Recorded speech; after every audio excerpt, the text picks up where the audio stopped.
Hello gentlemen. Hi. And welcome back to the channel. Today is our first outside video with the sweetest Lina you could meet.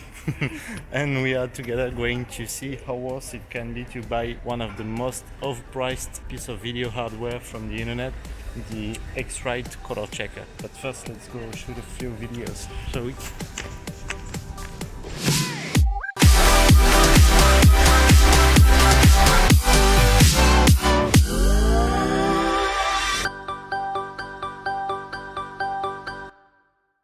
I recently fell in love with those color checkers because they are, in my opinion, a true time saver in video color grading. But as a matter of fact, at almost 80 euros each, it's probably the most expensive piece of soft plastic that you could buy from Amazon today. So what we're going to do is I am going to show you how it's intended to be used during video shooting, and then how much time you can save at color grading in post. We are currently in the streets of Lille, our city. As you can see, great color. The weather today is not bad at all, and we have various natural lighting conditions. And then after taking a few footage, we'll go back home and I show you how to use it in Davinci Resolve.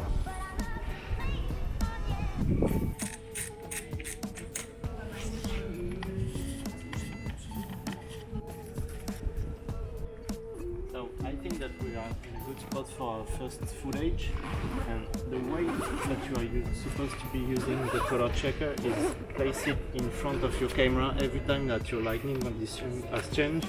In other words, every time that you have to color grade again in post. So we are going to take a few videos and then we'll go back home to see how it goes on the software side.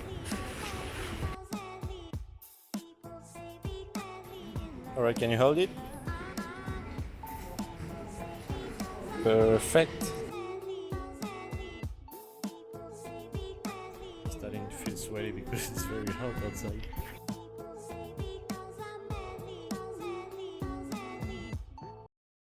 Alright, gentlemen, we are back to the studio. I just realized that there's something that I didn't mention earlier.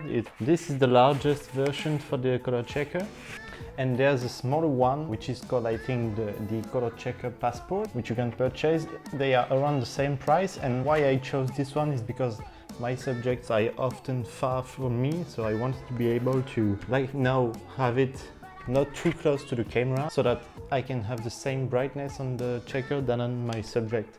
Because if it was the smaller one, I would have to hold it closer to the camera, and I thought I would be losing a bit of accuracy depending on the lighting conditions. And also I had plenty of free space inside my backpack, as you may have seen earlier, so size was not a matter, but the smaller one could fit your needs much. So I'm going to put the two links inside the video description so that you can make your choice depending on your own needs and situation. So as you can see here, I already imported most of the footage inside my Davinci Resolve workspace. It's now on the timeline, and as you can see, raw footage is quite dull. The image is quite flat. If you have a look at the color charts here, you can see that colors are straight out. This is when you literally have to do some color calibration. You can do it in the normal way, I would say. There is a very well-made video from Blackmagic on their YouTube channel. I'm going to link it as well, where they explain to you how to do color calibration very right. Now we are going to see how it goes with the color checker. So let's take this example here.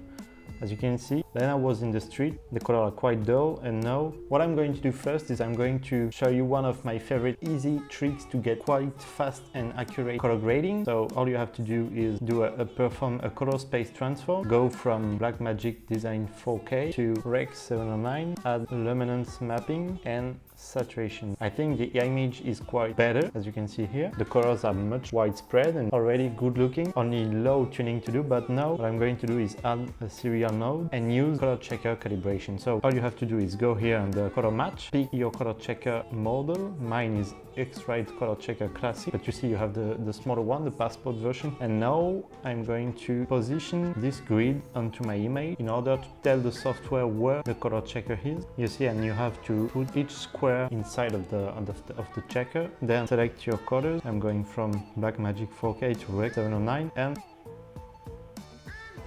I love this. And I'm going to remove this. This is my initial video, very flat. This is using the quick tip that I showed you earlier. And this is using the color checker. Now everything is just fine. I'm just going to have to do some maybe brightness adjustments, but the video is already amazingly looking. It just took me around 5 seconds to do the color match, so okay, let's do it again with another footage. Oh.